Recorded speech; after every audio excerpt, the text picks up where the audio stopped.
We're very pleased to be able to host this function in collaboration with the Australia Career Business Council, the AKBC, and also the Australia Career Young Professionals Association. Both these organisations work with the business community and also young people from Australia and from the ROK to enhance and deepen the bilateral relationship. So would you please welcome Ms. Liz Griffin to the stage to talk about both organisations. Thank you, Liz.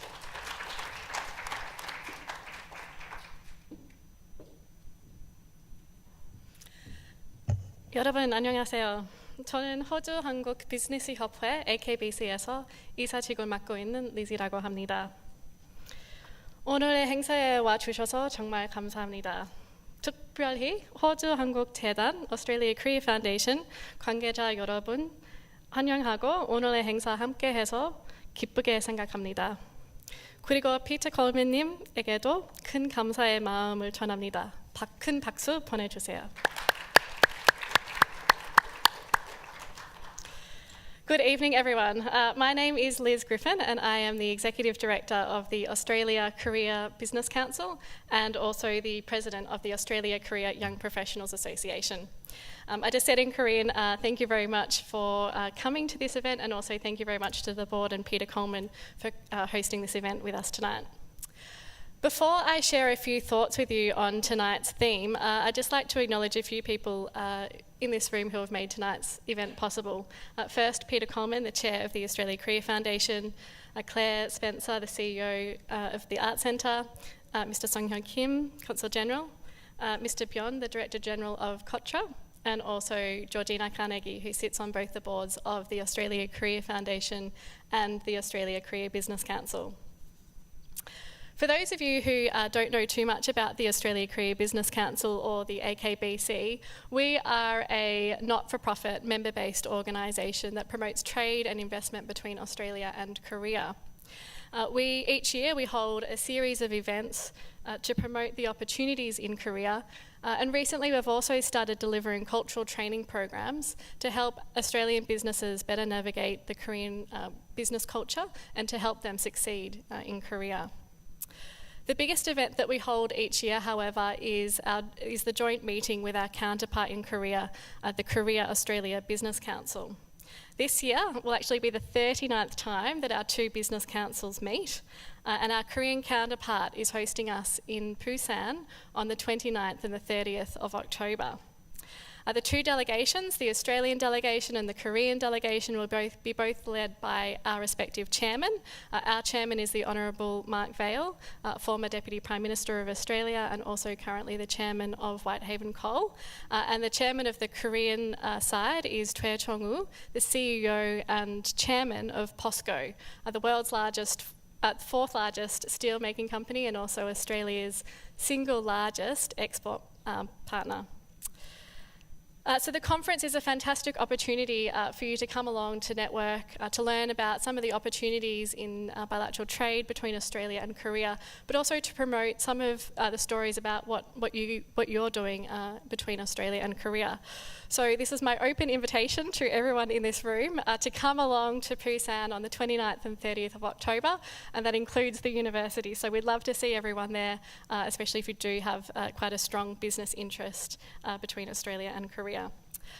I must also acknowledge the support that the Australia Career Foundation has given the Australia Career Business Council over the past few years, and it's been really with the support from the Australia Career Foundation that we've achieved some big milestones and big highlights from the past couple of years.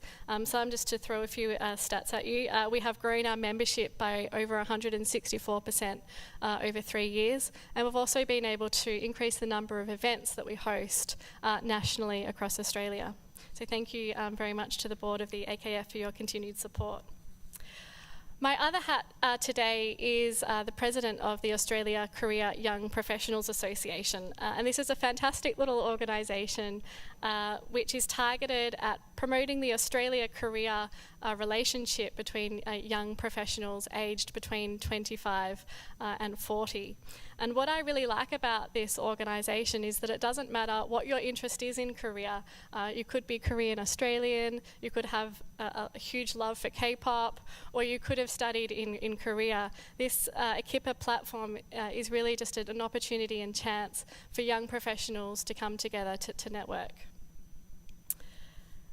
But the theme of tonight's event is Talking Korea, and this is a passion of mine, and the roots of which can be traced back to an experience that I had, thanks to the Australia Korea Foundation, when I was 19 years old. The experience was an 8-week internship at POSCO in Korea as part of the Australia Korea internship program. The experience challenged my perceptions and values, changed my outlook, and played a huge role in me standing in front of you here tonight.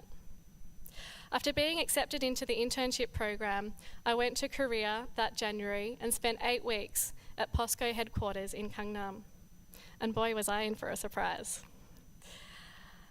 I learnt many things, but among those I learnt 3 key things. First, I never wanted to experience a Korean winter ever again. Second, slippers, totally acceptable in the workplace. And third, I experienced the extraordinary generosity and the spirit of Koreans. And that was something that I really wanted to explore more. And so, as much as I loved wearing slippers around the office, it was probably point number 3 that led me to dedicate the next part of my life and career to learning more about the Koreans and playing a role to bring our 2 countries closer together.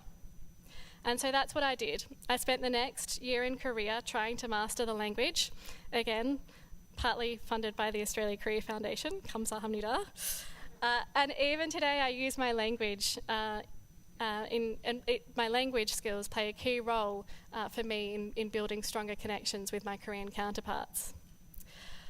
I believe that the notion of talking Korea goes beyond mastering the language, however. It's about sharing our Korean experiences, having conversations with one another, and discussing how we can enhance our bilateral relationship. Critically, I think we need to consider some key questions of how we can do this. So I've prepared a few that I'd like to share with you tonight. The first question is, there are only 2,000 Victorian students enrolled in Korean language programs at schools. Given Korea is our 4th largest trading partner, should there be more? If we do a quick comparison, there are over 75,000 Victorian school students learning Italian and over 45,000 learning French, neither of which rate in our top 15 trading partners. Second, how can we leverage some of the great examples that we're seeing in sports diplomacy? Earlier this year, you would have seen the young Korean kid called Chung Hyun beat Djokovic to reach the semi-finals of the Australian Open. We've also seen recently and heard today about the baseball example where we'll have an all-Korean team enter the Australian Baseball League later this year. In November, we'll also see a friendly soccer match between the Australian and Korean national soccer teams. Perhaps another question is, what should Australian businesses be doing now to leverage the potential opportunities that might arise the potential opportunities in North Korea that might arise if we see reconciliation or reunification on the Korean peninsula? And my last question is, how do we get more people interested in K-pop?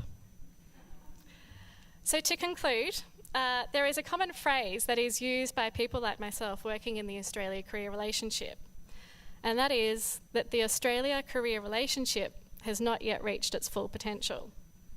Everyone in this room has a unique story to tell about their engagement with Korea, and I'm sure everyone in this room has more innovative and interesting ideas of how we can enhance our relationship so that we can reach our full potential.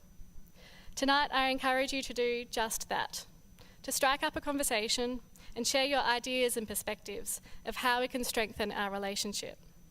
On that note, have a great evening and let's start talking. Thank you.